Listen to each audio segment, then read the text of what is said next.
Question number 4 कर रहे हैं। Places A and B are 100 kilometre apart on highway. कोई दो सिटीज़ हैं, सिटी ए और सिटी बी, जो कि 100 किलोमीटर्स डिस्टेंस पर हैं। दोनों आपस में उनकी डिस्टेंस 100 किलोमीटर्स है। One car start from A and another from B. एक सिटी ए से स्टार्ट होती है, एक सिटी बी से स्टार्ट होती है सेम टाइम पर। If the car travel in same direction at different speed they meet in 5 hours. अगर दोनों सेम डायरेक्शन में जा रहे हैं डिफरेंट स्पीड से तो 5 आवर्स में मिलेंगे। And if they travel toward each other they meet in 1 hour. और दोनों अगर अपोजिट डायरेक्शन में हैं तो 1 आवर में मीट होंगे। Then what are the speed of the two cars. तो दोनों कार की स्पीड क्या है ये हमें बताना है। चलिए फिर अपन इसको करते हैं स्टार्ट। तो मान लीजिए कि ये आपका पॉइंट ए है, सिटी ए, और ये सिटी बी है। इनके बीच की डिस्टेंस है 100 किलोमीटर्स।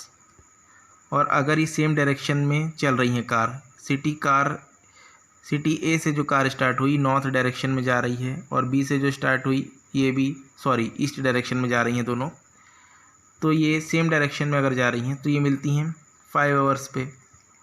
और अगर यही अपोजिट डायरेक्शन में एक दूसरे के हों, मतलब कार बी आपके वेस्ट डायरेक्शन में जा रही है और कार ए आपके ईस्ट डायरेक्शन में जा रही है, तो ये 1 आवर में मीट करते हैं। तो हमको बताना है कि इन दोनों कार की स्पीड क्या है।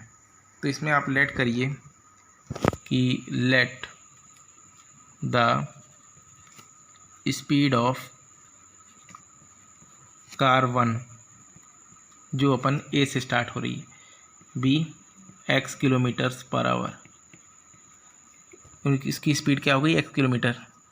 और एक जो सेकंड कार बी से स्टार्ट हुई है उसकी स्पीड हम मान लेते हैं कि let the speed of car second be y kilometres per hour. और अब यहाँ पर जो कंडीशन है कि यहाँ पे हमको दो चीज़ें डायरेक्शन वाला केस दिया है कि अगर दोनों सेम डायरेक्शन में हैं और अपोजिट डायरेक्शन में हैं। तो जब इस तरह का क्वेश्चन रहता है कि जहाँ पर किसी ट्रेन की, कार की, बोट की अगर डायरेक्शन के बारे में बात हो तो हमको हमेशा रिलेटिव स्पीड निकालनी पड़ती है, एक बार सेम डायरेक्शन के लिए, एक बार अपोजिट डायरेक्शन के लिए। तो जब हम सेम डायरेक्शन के लिए निकालेंगे तो लिखेंगे क्या कि relative speed of cars in same direction, जब वो एक ही डायरेक्शन में मूव कर रही हैं तो ऐसे केस में जो रिलेटिव स्पीड होगी वो दोनों के स्पीड के डिफरेंस के बराबर होगी, यानी कि x माइनस वाई के इक्वल होगा अगर सेम डायरेक्शन में है तब। और अगर ये अपोजिट डायरेक्शन में है, relative speed of cars in opposite direction, अगर अपोजिट डायरेक्शन में है दोनों तो ये स्पीड्स दोनों की प्लस हो जाएंगी। अब हमको एक फार्मूला पता है डिस्टेंस का कि डिस्टेंस होता है स्पीड इनटू टाइम के इक्वल। तो इस फार्मूले को यूज़ करके हमको दो लीनियर इक्वेशंस बनानी है केस के हिसाब से। फर्स्ट केस है जब वो लोग सेम डायरेक्शन में हैं तो 5 आवर्स में मिलते हैं।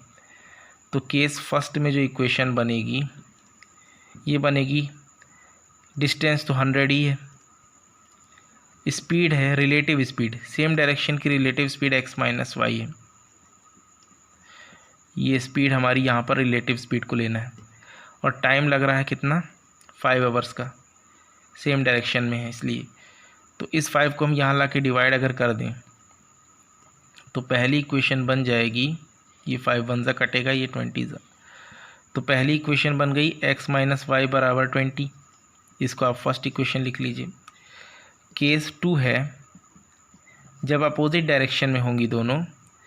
तो देखिए डिस्टेंस तो दोनों का यही होगा, लेकिन अपोजिट डायरेक्शन में जब वो जा रही हैं तो वो 1 आवर में मीट कर रही हैं।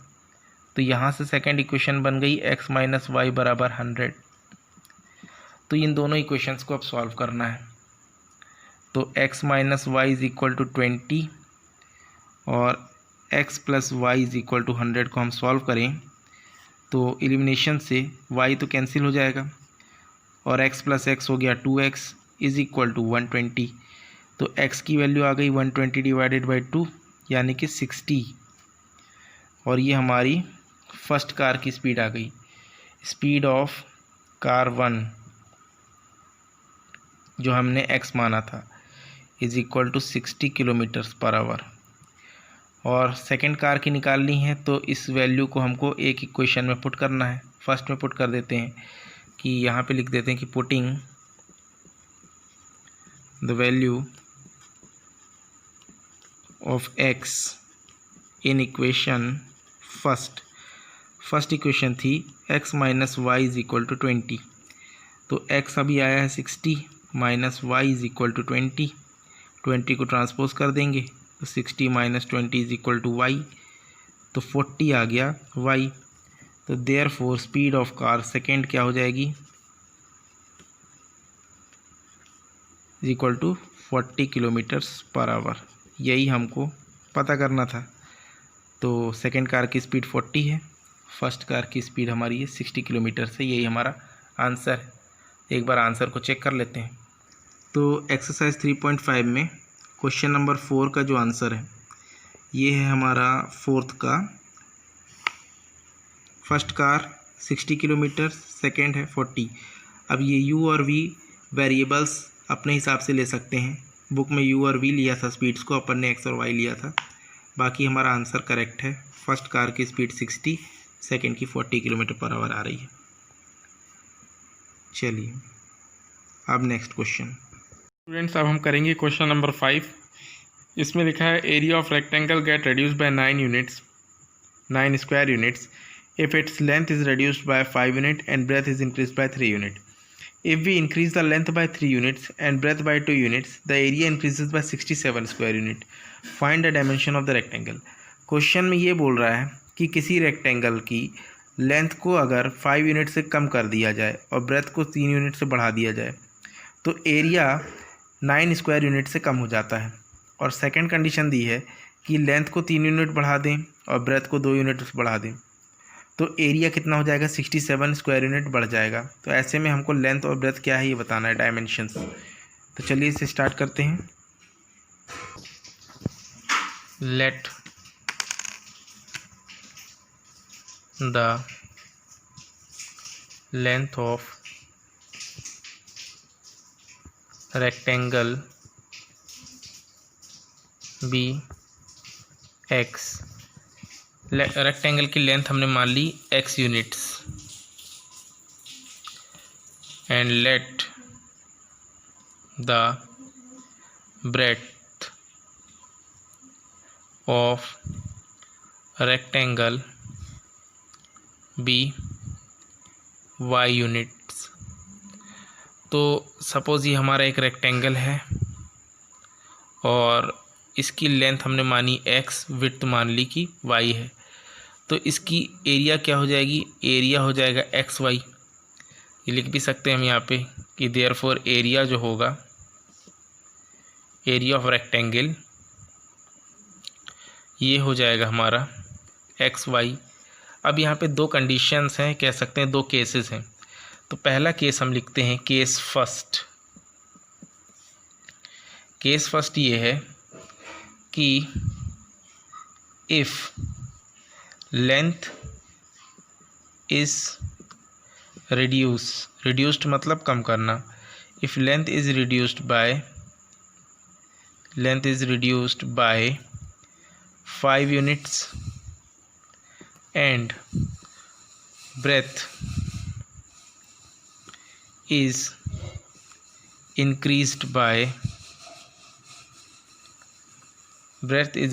by 3 units, then area is reduced by 9 square units। मतलब ये हमारा जो रेक्टेंगल है इसकी प्रेजेंट में लेंथ x थी, तो अगर इसको हम 5 यूनिट से कम कर दें, x माइनस 5 कर दें, और ये जो विड्थ है y इसको हम 3 यूनिट बढ़ा दें, तो ऐसे में एरिया जो होगा ये आपका एक्स वाई जो एरिया है ये 9 यूनिट्स कम हो जाएगा, मतलब एक्स वाई माइनस 9 हो जाएगा। तो इससे हम एक इक्वेशन बना सकते हैं लेंथ अब क्या हो गई, x-5, विड्थ हो गई y+3, तो एरिया इसमें हुआ xy-9। इसे सॉल्व करेंगे तो x का इंटू वाई से xy, फिर x का इंटू 3 में तो ये +3x, -5 का इंटू वाई में करेंगे तो ये 5y, और -5 इंटू 3 ये -15 इज इक्वल टू xy-9। तो xy तो कैंसिल हो जाएंगे और ये इक्वेशन आ जाएगी 3x - 5y, माइनस का 15 राइट में आके प्लस का 15, और 15 माइनस में 9 है तो ये हो जाएगा 6। तो 3x - 5y is equal to 6, ये हमारी फर्स्ट इक्वेशन हो गई केस 1 से। अब केस 2 लिखते हैं। तो देखिए केस 2 क्या है। केस सेकंड है कि if length is increased by, अगर लेंथ को इंक्रीज़ किया जा रहा है कितने 3 यूनिट से, length is increased by 3 units and breadth is increased bye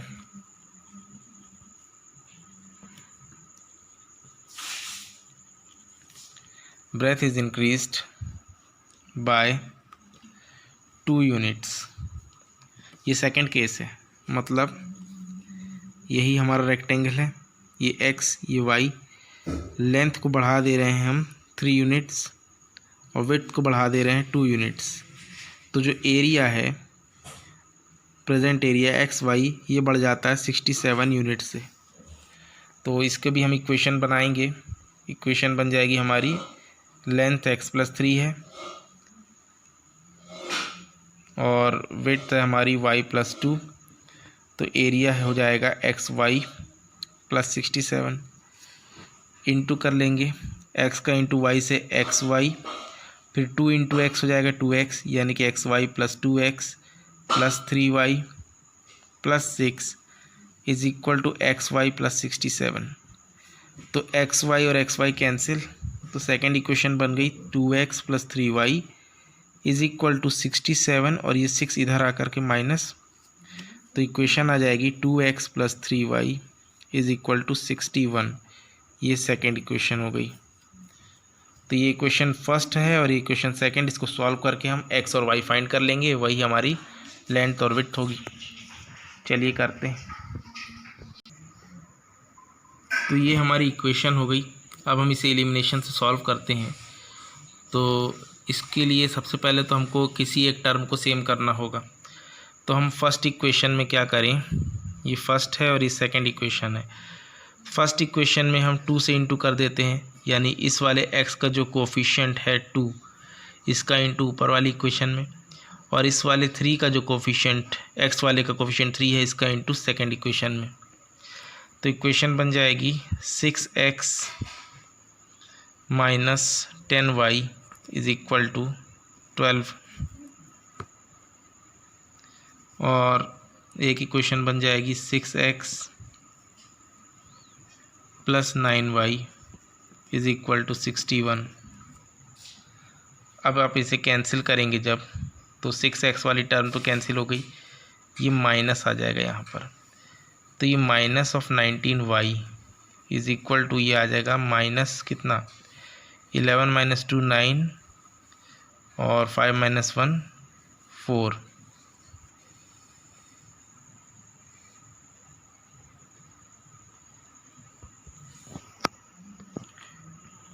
एक करेक्शन यहाँ पे कर लीजिएगा, ये हमने 3 का इंटू इसमें किया है, तो 3 × 1 = 3, 3 × 6 = 18, तो ये 183 हो जाएगा। अब 183 में से हम माइनस करेंगे 12 को, तो ये आ जाएगा कितना आ जाएगा, देखिए 3 - 2 हो जाएगा 1, और ये 18 - 1 17, यानी 171 ये आएगा माइनस का। तो y की वैल्यू आ जाएगी 171/19, कैंसिल करेंगे तो ये 9 बार में कैंसिल हो जाएगा। तो y की वैल्यू 9 आ गई। अब हम इसे किसी एक इक्वेशन में पुट कर देते हैं। हम इसे पुट कर लेते हैं इक्वेशन फर्स्ट में। Putting the value of y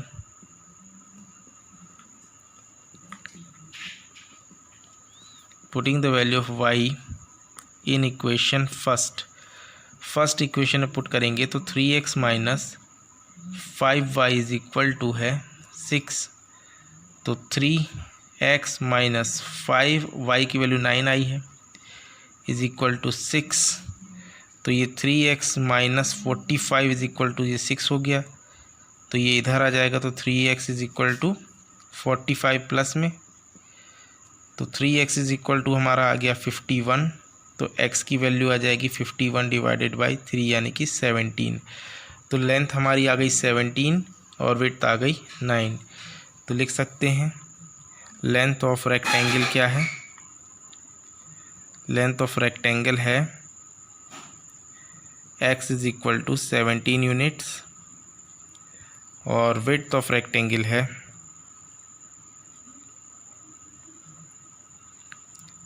y is equal to 9 units. ये हमारा आंसर आ गया। x और y लेंथ और विड्थ फाइंड करना था। अब आंसर को हम चेक कर लेते हैं। स्टूडेंट्स एक्सरसाइज 3.5 में हम क्वेश्चन नंबर 5 का आंसर चेक कर लेते हैं। क्वेश्चन नंबर 5 का आंसर है, देखिए लेंथ 17 मीटर्स है, यूनिट्स, ब्रेथ है 9 यूनिट्स और दोनों equation 3x minus 5y minus 6 2x plus 3y minus 61 ये दोनों इक्वेशंस भी सही हैं। तो हमारा आंसर 5 भी सही है। तो स्टूडेंट्स हमारा ये 3.5 एक्सरसाइज यहीं कंप्लीट हो गई। अब हम अपने नेक्स्ट एक पार्ट में करेंगे एक्सरसाइज 3.6 को। और आपको आज का ये वीडियो कैसा लगा है आप इसे कमेंट बॉक्स में लिख के बताइएगा। साथ ही साथ वीडियो को लाइक कर लीजिए और शेयर कीजिए अपने दोस्तों के साथ भी, और बेल आइकन को प्रेस कर लीजिए जिससे आपको कंटिन्यूस नोटिफिकेशंस मिलती रहेंगी। तो अब तक इस वीडियो में अब इतना ही। अब हम मिलेंगे नेक्स्ट वीडियो में। तब तक के लिए thank you and have a nice day.